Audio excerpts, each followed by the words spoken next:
ഇസ്ലാമിക ഭരണത്തിൽ അബ്ബാസിയ എന്നൊരു ഡൈനാസ്റ്റി ഉണ്ടായിരുന്നു, രാജവംശം.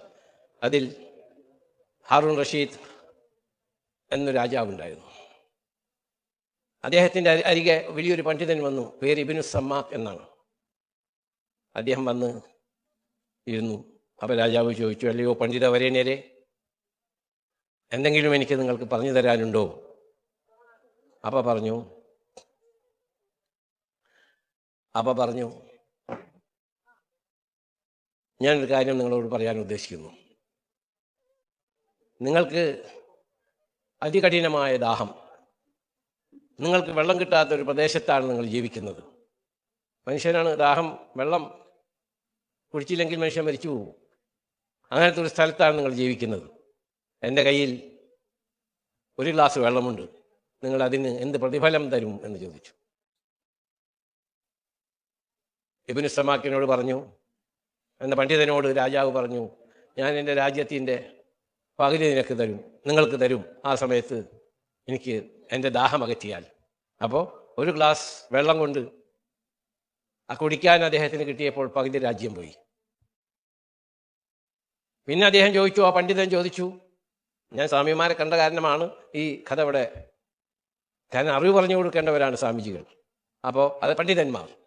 അപ്പോൾ അദ്ദേഹം പറഞ്ഞു, ശരി, ഞാൻ ഈ ഒരു ഗ്ലാസ് വെള്ളം തന്ന് നിങ്ങളത് കുടിച്ചു, നിങ്ങൾക്കത് മൂത്രമൊഴിച്ച് കളയാൻ സാധിക്കുന്നില്ല, നിങ്ങൾക്ക് ഭയങ്കരമായ ദേഹാസ്വാസ്ഥ്യം, അത് നാച്ചുറൽ പ്രോസസ്സാണ്. വെള്ളം കുടിക്കുമ്പോൾ നമ്മൾ മൂത്രമൊഴിച്ചു, അതിന് സാധിക്കുന്നില്ല, ആയതുകൊണ്ട് നിങ്ങൾ എന്ത് ചെയ്യും? അതിൻ്റെ മരുന്ന് എൻ്റെ കയ്യിലുണ്ട്,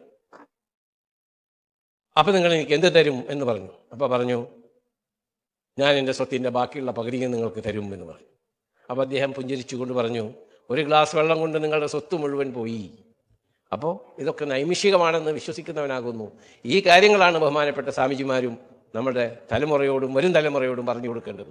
ഇപ്പോഴത്തെ സൂപ്പർ സോണിക് യുഗത്തിൽ കമ്പ്യൂട്ടറിൻ്റെ ഒരുമിച്ചിരുന്ന് ഭക്ഷണം കഴിക്കാത്ത ഒരു കാലഘട്ടത്തിലാണ്. ഇപ്പോൾ വെറും ഐപാഡും കമ്പ്യൂട്ടറിലുമാണ് പുതുതലമുറ മുഴുകിയിരിക്കുന്നത്. പല ഭർത്താക്കന്മാരും എന്നോട് പറഞ്ഞു, എൻ്റെ ഭാര്യ കാലത്ത് മുതൽ വൈകുന്നേരം വരെ ഇതിലാണെന്ന്.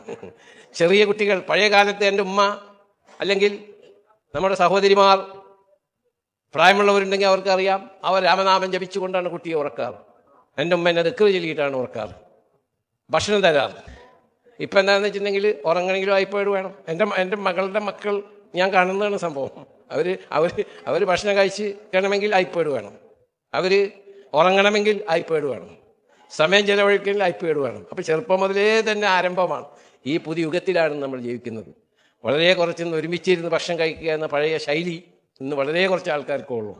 ആയതുകൊണ്ട് ആ പഴയ നമ്മുടെ തലമുറ നമ്മൾക്ക് പകർന്നു തന്ന ആ നന്മ, ആ മൂല്യങ്ങൾ നമ്മുടെ അടുത്ത തലമുറക്ക് നമ്മൾ പകർന്നു കൊടുക്കണം. അതിനുവേണ്ടി പണ്ഡിതന്മാർ കൂടുതൽ രംഗത്തിറങ്ങണം. നമ്മുടെ അടുത്ത തലമുറയെ രാജ്യസ്നേഹികളാക്കണം, രാജ്യത്തോട് സ്നേഹമുള്ളവരാക്കണം, ഏത് മതവിഭാഗത്തിൽപ്പെട്ടവരായും ശരി. ഈ രാജ്യം പുരോഗമിച്ചാലേ നമ്മൾക്കും അടുത്ത തലമുറയ്ക്കും പുരോഗതിയുള്ളൂ. അതിനുവേണ്ടി നമ്മളാൽ കഴിയുന്നെല്ലാം രാജ്യസ്നേഹമുള്ളവരായി വളരാൻ, അടുത്ത തലമുറ വളരാൻ, രാജ്യത്തോടും കുടുംബത്തോടും തൻ്റെ സമൂഹത്തോടും സ്നേഹമുള്ളവരായി വളരാൻ ഒരുമിച്ച് പ്രവർത്തിക്കാൻ നിങ്ങൾ എപ്പോഴും ഉപദേശിക്കണം.